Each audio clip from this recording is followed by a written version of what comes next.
Pan சூடானதும் 1 table spoon oil சூடானதும் 1/4 teaspoon கடுகு, 1/2 டீஸ்பூன் வெள்ளை உளுந்து, 1/2 டீஸ்பூன் தனியா, 1 டீஸ்பூன் சீரகம்.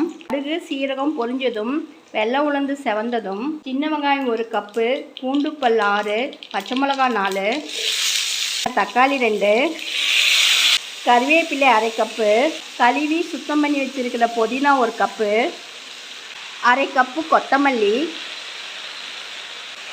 எல்லாம் ஒன்று சேர்த்து நல்லா வதக்கி விட்டுடலாம். எல்லாம் ஒன்று சேர்த்து நல்லா வதக்கி விட்டாச்சு. கடைசியாக 1 துண்டு புளி, தேவையான அளவு உப்பு, ஆற வச்சிடலாம். மிக்ஸி ஜாரில் சேர்த்துருவோம். மிக்சியில் நைஸாக அரைச்சிடலாம். நைஸாக அரைச்சாச்சு. சட்னி ரெடி ஆயிடுச்சு.